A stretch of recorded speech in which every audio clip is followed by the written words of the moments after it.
ہمارے رسول مقبول محمد صلی اللہ علیہ وسلم کی ولادت باسعادت موسم بہار میں پیر کے دن صبح صادق کے بعد اور طلوع آفتاب سے پہلے 9 ربیع الاول سن عام الفیل 20 یا 22 اپریل 571 عیسوی کو مکہ مکرمہ میں ہوئی۔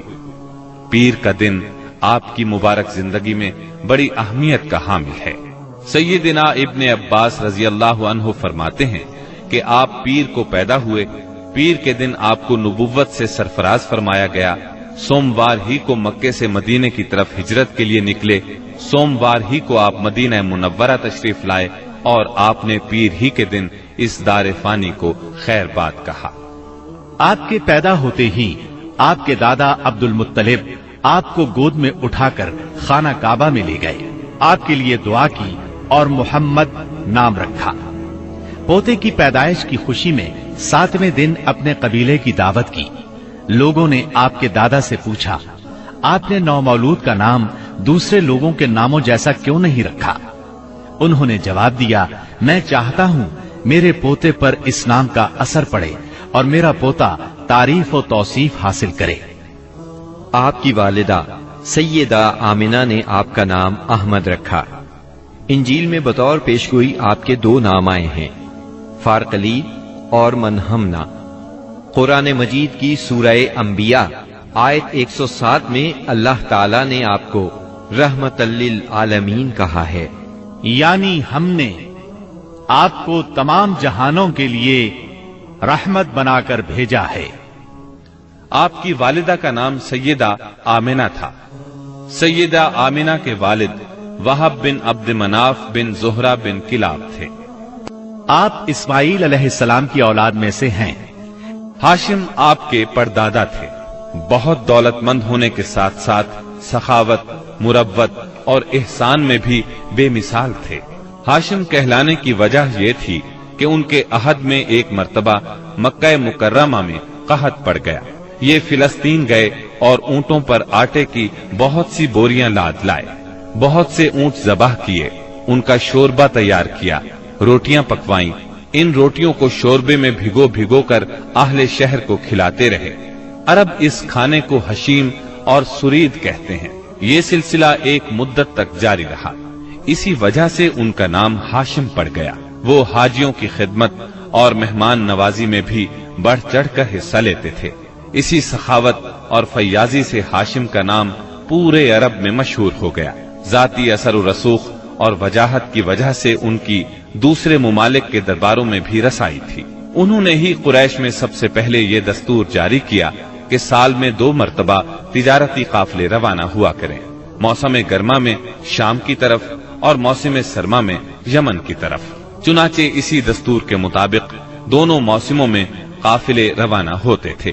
سورۃ القریش میں اللہ تعالیٰ نے قریش کو یہی انعام یاد دلایا ہے، کیونکہ قریش اللہ کی رحمت سے موسم سرما و گرما کے عادی ہو گئے۔ ان کی سمجھ میں یہ بات آ گئی کہ اس نعمت کے شکریہ میں اللہ کی عبادت کرنا چاہیے جو اس گھر کا مالک ہے، اور اس نے انہیں بھوک میں کھانا دیا اور خوف سے امن بخشا۔ نجاشی شاہ حبش ہاشم کی بے حد خاطر مدارت کرتا اور تحفے تحائف بھی پیش کرتا۔ قیصر روم بھی ان سے بہت مہربانی سے پیش آتا تھا۔ ہاشم نے یمن اور روم کی حکومت سے قریش کے تجارتی قافلے کی حفاظت کا حکم حاصل کیا، اور یہ ان کے اعلیٰ تدبر کا نتیجہ تھا کہ تمام راستے قریش کے تجارتی قافلوں کے لیے محفوظ ہو گئے۔ اس طرح مکہ مکرمہ بین الاقوامی تجارت کا مرکز بن گیا۔ اس سے خانہ کعبہ کی زیارت اور فریضہ حج عام ہو گئے، اور مکی زبان بھی ملک کے چاروں طرف سمجھی جانے لگی۔ ان قریشی قافلوں اور سالانہ میلوں کی وجہ سے جزیرہ نمائے عرب میں ایک معاشی مرکز پیدا ہو گیا۔ ان سالانہ میلوں میں قریش کو سرمایہ دارانہ تجارت اور قافلوں کی حفاظت کے سلسلے میں بہت اہمیت حاصل تھی۔ اس طرح مکہ مکرمہ تجارتی مرکز بنا، جس نے سیاسی مرکزیت کا راستہ کھولا جو اسلام کا کارنامہ بننے والا تھا۔ 197 عیسوی کے چند ماہ بعد ہاشم کی بیوی سلمہ بنت عمرو کے ہاں مدینہ منورہ میں شیبہ یعنی عبد المطلب پیدا ہوئے۔ بچے کے سر میں کچھ بال سفید تھے، اس لیے ان کا نام شیبہ رکھا گیا۔ شیبہ کا مطلب ہے بوڑھا۔ ہاشم کی وفات کے بعد ذمہ داریاں ان کے بھائی مطلب نے سنبھال لی تھی۔ گویا مطلب شیبہ کا چچا تھا۔ اس کی وفات کے بعد شیبہ نے رفادہ اور سقایا کی ذمہ داریاں خوبی سے سنبھالی۔ انہوں نے یمن اور حبشہ کے درباروں میں اپنی قوم کی نمائندگی بھی کی۔ ان کی ملکیت میں ایک قدرتی چشمہ بھی تھا۔ ایک دن خواب میں انہیں اشارہ ملا کہ فلاں جگہ کھود کر غائب شدہ زمزم کا کنواں برآمد کریں۔ کھودتے وقت اس سے انہیں دفن شدہ خزانہ بھی ملا جو کعبے کے چڑھاووں پر مشتمل تھا۔ عبد المطلب کو زمزم کی ملکیت کے لیے بہت دشواریاں پیش آئیں، مگر اہل شہر امن پسند تھے۔ انہوں نے طے کیا کہ کسی غیر جانبدار حاکم سے اس کا فیصلہ کرا لیا جائے۔ عبد المطلب نے یہ بات مان لی، لیکن پریشان بھی تھے، اس لیے منت مانی کہ اگر اللہ نے مجھے 10 بیٹے دیے اور وہ بلوغت کو پہنچے تو میں ان میں سے ایک کو کعبے میں جا کر اللہ کے لیے قربان کر دوں گا۔ جب 10واں بیٹا بھی بلوغت کو پہنچ گیا تو عبد المطلب کو منت یاد آئی۔